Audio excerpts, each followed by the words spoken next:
I said it before and I'll say it again. Life moves pretty fast. You don't stop and look around once in a while, you could miss it. What is so dangerous about a character like Ferris Bueller is he gives good kids bad ideas. Well, why should he get to skip school when everybody else has to go? Syphilitic meningitis? He never gets caught. This guy in my biology class said that if Ferris dies, he's giving his eyes to Stevie Wonder. Well, he's very popular, Ed. I recall Central Park in fall. Ferris Bueller, do you know him? Yeah, he's getting me out of summer school. They think he's a righteous dude. Think he'll be alive this weekend? I can see him denying popular belief, setting off on some impossible mission. He jeopardizes my ability to effectively govern this student body. He does whatever he wants. Okay, last week I reviewed Breakfast Club, which is a film by John Hughes. This week I'm also going to review a film by John Hughes. This time I'm going to be reviewing Ferris Bueller's Day Off, which is another one of the films that everybody seems to have seen, and I was really late in the game because I've never seen it. And I really enjoyed it. It's a really great film. It stars Matthew Broderick and also Alan Ruck, Mia Sara, Jeffrey Jones and Jennifer Grey. Now Jennifer Grey you probably know from Dirty Dancing. That's probably one of the most famous roles you probably know her from. And then Matthew Broderick, the first time I've really seen him in a film was Godzilla, which, you know, not a good movie. The remake, the US remake of it. So I'd never really liked Matthew Broderick, but after seeing this, I really do like him. He's a very likeable character in it. Basically, Ferris Bueller is kind of this high school kid that everybody loves. The whole school loves him. The whole community loves him. And he decides to take a sick day off school so he can just have a break from everything. He kind of talks about letting life go by, you know, unless you stop and look and stuff. I don't know what I'm trying to say. But basically, he decides to have a day off school. It's kind of his 9th day, sick day from school. So basically the head teacher or the principal of the school realises that, you know, he thinks that Ferris Bueller is having him on. He thinks that Ferris Bueller is, you know, not really sick, which he isn't. So he kind of goes out in the movie and is trying to hunt down Ferris, and I think he plans on holding him back a year from school because it's his graduating year. So that is that story. At the same time, you also have Ferris Bueller's sister, like I said, who's played by Jennifer Grey. Her name is Jenny Bueller, I think. And she's also looking for Ferris. She kind of decides that, you know, why should he always get these sick days off when she goes to school? So she kind of goes out and tries to look for him. And then you have Ferris Bueller, his best friend, who's played by Alan Ruck, who's kind of he kind of comes from a background. His parents really don't get on. His dad is in love with this car more than he loves his wife. And you also have Ferris Bueller's girlfriend, who's played by Mia Sara, and that is the three of them sort of go off and just have this really great time bunking off school. So it's kind of a simple premise for a movie, kind of like Breakfast Club in a way, because Breakfast Club was about a detention, but it went so much deeper because you learnt about each of the characters. The same thing kind of can be said for Ferris Bueller, especially for Alan Ruck's character, who's sort of the best friend of Ferris Bueller.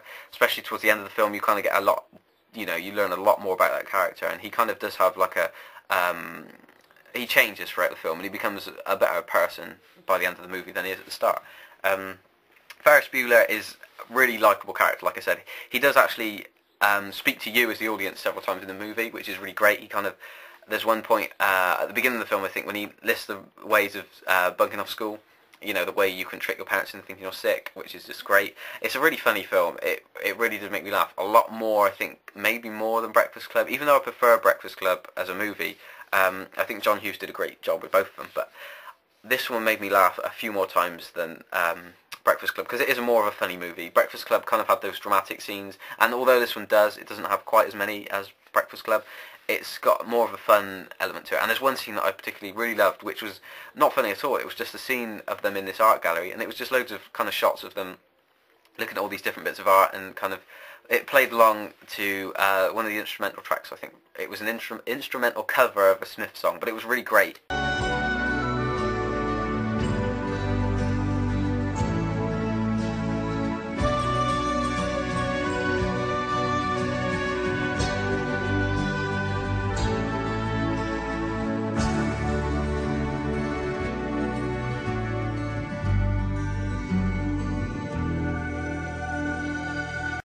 And there's a lot of good music in this movie, a really great soundtrack, and it really does go well with the movie, which is from 1986. I probably should mention that. So it was an 80s movie, and it really is a great movie. I think it kind of the Breakfast Club gave me a more kind of 80s vibe to it. This movie, I think you could, even if you don't like 80s movies, I think you'd really enjoy this, because it's just a really great film, and I really enjoyed it. I thought it was really fun. I thought the characters in it were great, and like I said, it's a simple premise for a film, but it works really well, and I really enjoyed it, and I would highly recommend you going out and seeing it, because it's really good. And I'm kind of on this John Hughes kind of binge at the moment. I'm just watching loads of John Hughes movies, and this one was really good. And you know, he's a really great writer and a great director as well. There's some really great direction in this film. Some really interesting shots and just interesting scenes, and it's just a really good movie. It's really funny. There's so many bits that you could pick out and that are really good. There's one scene, basically they steal the best friend's car and drive off into the city with it, and they leave it in a garage, but whilst they're leaving it there, the valet people just take it out for a joyride, and you keep getting clips of them just driving around. And there's this one scene where the Star Wars intro music plays, and you see the car just flying over the top of this hill. It just looks really cool. It's a really funny film. Definitely check it out. It's really good. And if you didn't check out Breakfast Club and you still haven't watched it, then check that one out too, because John Hughes is just great. He's just an awesome director, and I'm really enjoying watching this film, so I can't wait to see more. So that's it for this week. Sorry, it's another really short review, but it's a really good movie. I don't really have much else to say. Just go out and watch it. It's really great. I did hear something interesting. I think there's a Ferris Bueller TV series they made or something, which sounds really weird. I'm not sure how I'd feel about watching a TV series of it, especially if it didn't star Matthew Broderick or anything.